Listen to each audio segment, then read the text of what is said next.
I'm the one that does the preaching here, for those who care to listen. Now, if there's anything that I can do...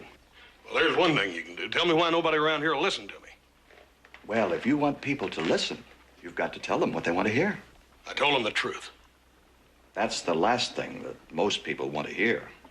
Have you ever felt? Oh my God, this just keeps getting worse. Breakthrough Media. Truth always wins out in the end because it outlives falsehood. Are you listening?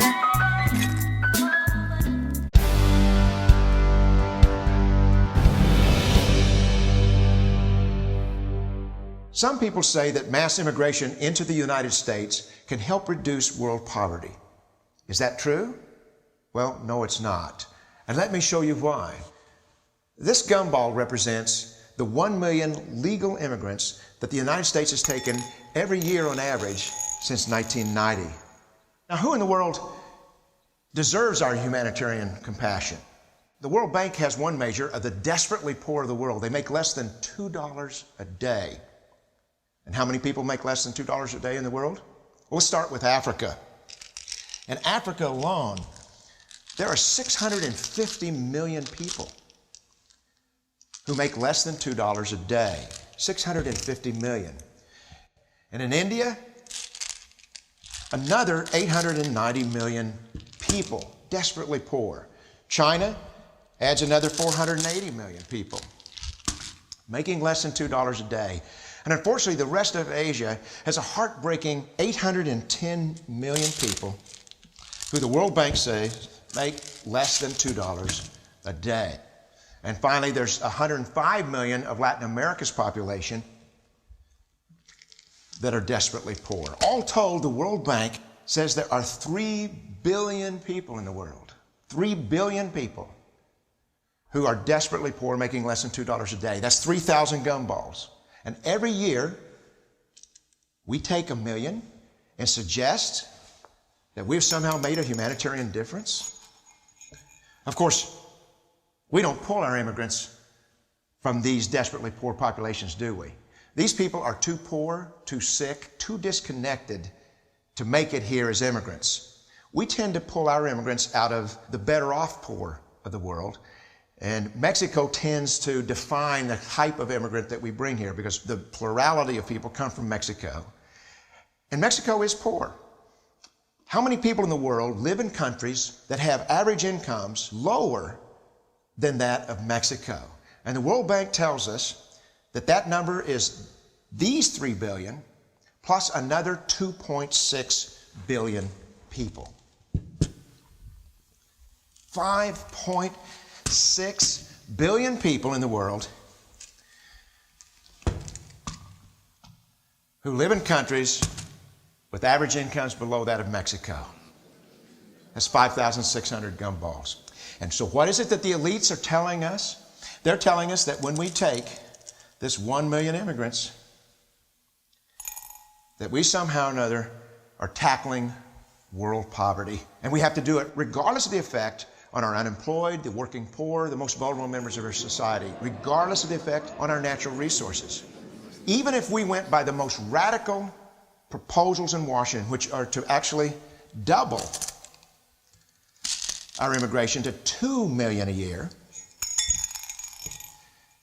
which would totally overwhelm our physical, natural, and social infrastructures, we couldn't make a noticeable difference. And we may be really hurting the impoverished people of the world because the million that we do take are among the most energetic, often the better educated, certainly the most dissatisfied people that if they did not immigrate would be the agents for change to improve the lot of all the people in these countries.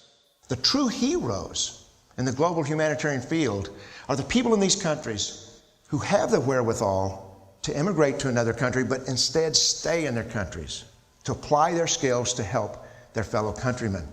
Unfortunately, our immigration system tends to entice these very type of people to abandon their countrymen. The impossibility of making even a dent is actually worse than it looks here, because Last year, when we took 1 million immigrants, these countries added, births over deaths, 80 million more people into the impoverished populations. And this year, Congress is bringing in 1 million legal immigrants. And this year, according to the United Nations, these countries are expected to add another 80 million people. And next year, you can be quite sure that Congress, unless stopped by the American voters, will bring in another 1 million immigrants. And these countries, unfortunately, will be adding another 80 million people into these impoverished nations. We could take 5 million a year, but we'd never get ahead of what's happening in these countries. Not in this century. Don't you see? Immigration can never be an effective or significant way to deal with the suffering people of the world. They have to be helped where they live. 99.9% of them will never be able to immigrate to a rich country. There's no hope for that. They have to bloom where they're planted. The only place that 99.9% of these people can be helped is where they live. Let's help them there.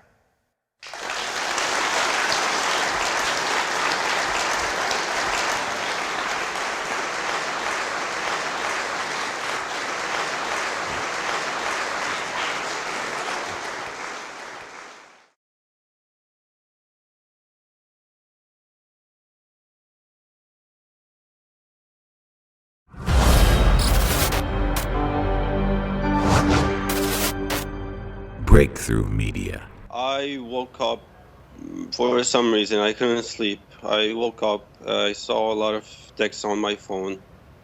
I saw the news. I cried out of joy. I jumped. I thanked God. I don't know. I was overwhelmed. We've been asking for protection. We've been asking for consequences for more than 6 years. And today, for the first time, it happened.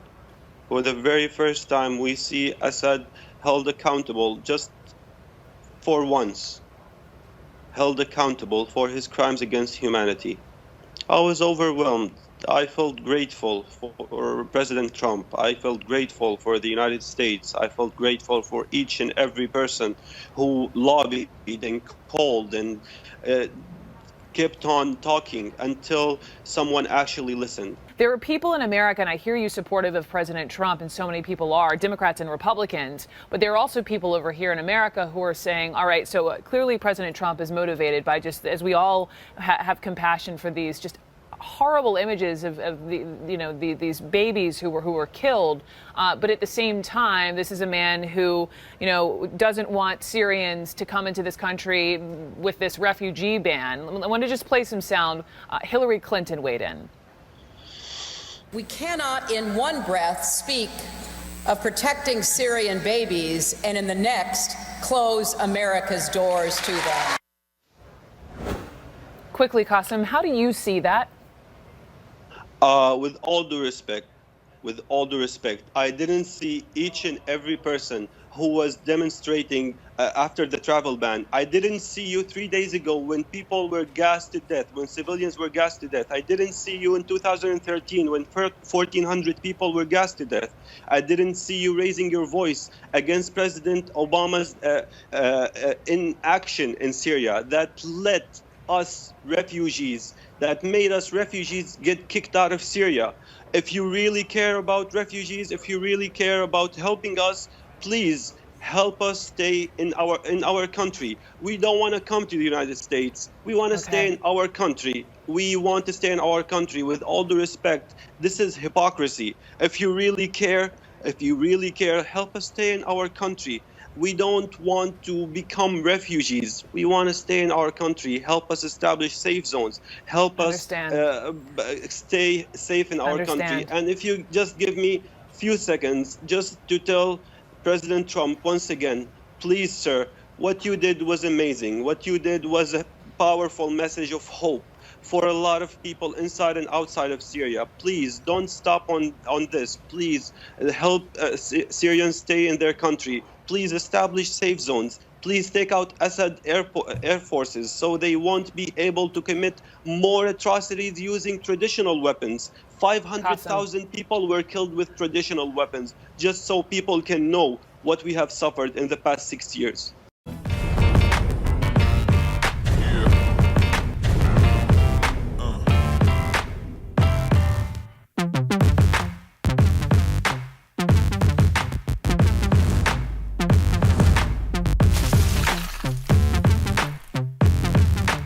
Breakthrough Media. Are you listening?